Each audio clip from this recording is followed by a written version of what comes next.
Инанды Түркия жарандыгынан баш тартпай эки паспорт колдонуп жүргөн. Россияда кармалган баткендик Эсен Мажитов бошотулду. Жапаров коммерциялык эмес уюмдар жөнүндө мыйзамга кол койду. Күндүн орчундуу жана урунттуу окуяларын баяндаган Айтмакчы программасы назарыңыздарда. Аны мен Айпир Эшенкулова алып барам. Бизден алыстабаңыз. Бишкек шаардык милициясы уурдалган сапат лицейлер тармагынын президенти Орхан Инанды Түркиянын да Кыргызстандын да паспортун колдонуп жүргөнүн билдирди.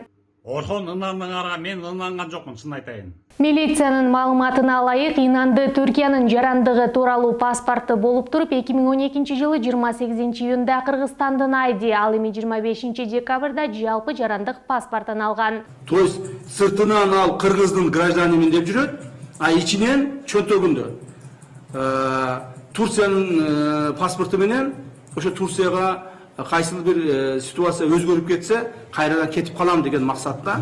Орхан Инанды Кыргызстандын паспортун алгандан кийин Түркиянын паспортун колдонуп 27 жолу чек арадан өткөн. А что, так можно было, что ли? Тагыраак айтканда 2014-2018 жылдары Кыргызстандан Азербайжан, Казакстан, Бириккен Араб Эмирлиги, Россия, Түркия жана Индияга учкан. Ал эми 2018 жылдан кийин кыргыз паспортун 9 жолу колдонуп, Россия, Казакстан жана Индияга учуп турган деп айтылат маалыматта. Да что ты, черт побери, такое несешь? Муну менен Инанды эки мамлекеттин тең паспортун колдонуп жүргөнү айтылат. Ошол эле учурда Орхан Инанды Түркияда туулуп өскөнүн жана Түркиянын жарандыгынан баш тартпагандыгын белгилей кетүү керек деп билдиришти милициядан. Орхан Инандыны кыргыз менен кыргыздын гражданы менен салыштырбагыла. Орхан Инанды башка мамлекетте, башка элде жасаган кылмыштар үчүн жооп берип атат. Кыргызстанда жасаган кылмыштар үчүн жооп берген жок азыркы күндө. Орхан Инанды сиз айтып атпайсызбы? Бардыгы эле кыргызстандыкты ушинтип башка мамлекетке көчүп кетти деп айтасызбы деп. Жок. Орхан Инанды бизге башка мамлекеттен келген. Башка мамлекетте ошол мамлекеттин айтуусуна, бүгүнкү айтуусуна жараша кылмыш кылып, террордук кылмыш кылып, анан биздин мамлекетке келип отуруп калган адам катары. Мындан сырткары тиешелүү кызматтар тарабынан 2019 жылы Инандынын кыргыз паспортун алышынын мыйзамдуулугу боюнча сотко чейинки өндүрүш ачылып, иликтөө башталганын белгиленди. Но это не точно.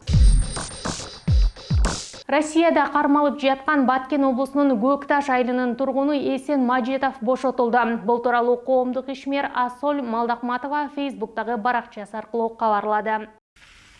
Ну, слава богу. Эсен Мажитов Баткен районунун Көкташ айылынын тургуну. 2020 жылы май айында кыргыз-тажик чегарасында чыккан чыр учурунда үйү өрттөлгөн. Быйыл март айында Эсен Мажитовдун уулу Адил президент Садыр Жапаровго видео кайрылуу жасаган. Урматтуу Садыр Жапаров, менин атым Адил. Мен Баткендин Көкташ айылынан болом. Сиздерден суранарым ушул границаны чечип бериңизди суранам. Тажикстан менен чектешкен жерде чек арадан 2 метр алыстыкта жайгашкан бала мындан ары ал жерде жашоо коркунучтуу болуп калганын айтып, президенттен маселени чечүүнү өтүнгөн. Анан кантсын бечара. Май айында Ассоль Малдакматова 12 жаштагы Адилди президент Садыр Жапаров менен жолуктурган. Анда Жапаров Россияда кармалган баланын атасы Эсен Мажитовдун маселесин чечүүнү убада кылган. Я же слово дал, да? А мужчина, если слово дал, он слово что? Сдержит. Правильно. Эсен Мажитов 2021 жылдын 18 апрелинде Россияда орус укук коргоо кызматкерлери тарабынан кармалган. Себеби Тажикстан Мажитовго массалык башаламандыктарды уюштуруу беренеси менен кылмыш ишин козгогону белгилүү болгон. Президент Таджикистана Эммануэль Рахмон. Мамлекет башчы Садыр Жапаров коммерциялык эмес уюмдар жөнүндө мыйзам долбооруна кол койду. Аталган мыйзам долбоорун жогорку кеңеш 17 июнда кабыл алып, Жапаров 26 июнда кол койгон. Только что я подписал указ.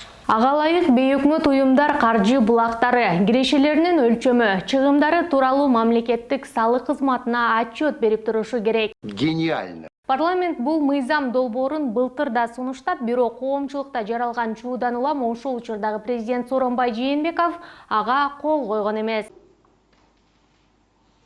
Сөзгө барай. Бей өкмөт уюмдар менен батыш мамлекеттеринин Кыргыз Республикасындагы элчилери бул өзгөртүүлөргө каршы болуп чыгышкан.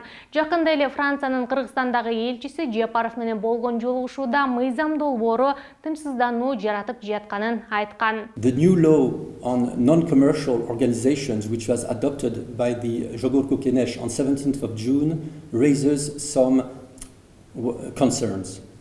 Новый закон, который был принят Жогорку Кенешем 17 июня, вызывает у нас обеспокоенность. Президент элчиден анын өлкөсүндө бей өкмөт уюмдар мамлекеттик каржы тууралуу отчет берип турган мыйзам барбы деп сураганда дипломат бар деп жооп берген. Эмнеге сиздерде отчетту ачык берип турушат, ал эми бизде андай болбошу керек? Мен ушул эле суроону Дональд Луга, Американын Кыргызстандагы элчисине да бергем. Ал да жооп бере алган эмес. Можно один вопрос задать? А у вас существует МПО? Неправительственная организация. НКО во Франции есть, существует? Конечно. А у них финансовые отчеты прозрачные? Вам представляет отчет, ежегодный отчет? Откуда деньги поступают, куда уходят, кому сколько зарплату выдает? Есть такое? Прозрачно?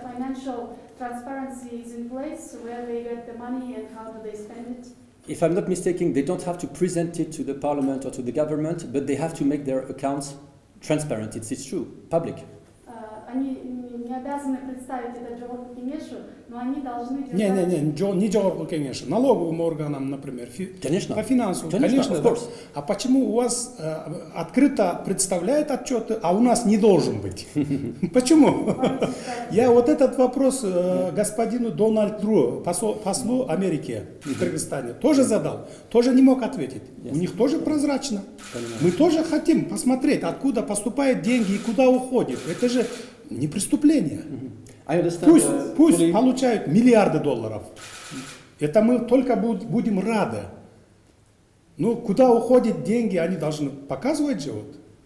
А мы их не будем гонять. Не будем преследовать. Биз дагы каржы кайдан келип жатканын көргүбүз келет. Бул кылмыш эмес да. Миллиард доллардан ала берсен, биз ага кубанычта гана болобуз. Бирок ал акчалар кайда кетип жатканын көргөзүшү керек. Мыйзамда ушул нерсе эле жазылган. Мындан кыйкым издөөнүн кажети жок деген Жапаров. Биз алардын акчасын тартып алып аткан жокпуз. Оозун жаап аткан жокпуз. Укугун тебелеп аткан жокпуз. Болгон эле ошол прозрачность болсун деп атабыз отчетунда. Эмне айырма бар? Бул жерде мындай принцип болуп калып атат да, биздин өлкөбүздө порядок болсун, а силердин өлкөңөрдө бардак боло берсе мейли деген принцип менен кетип атпайбы? Катуу тийсе кечирим сурайм, бирок мен ушу бетке айтканды жакшы көрөм да. Ушул жана башка жаңылыктарды биздин сайтыбыздан жана социалдык тармактардагы баракчаларыбыздан көрө аласыздар. Дарегибиз Бизон Чекит KGZ.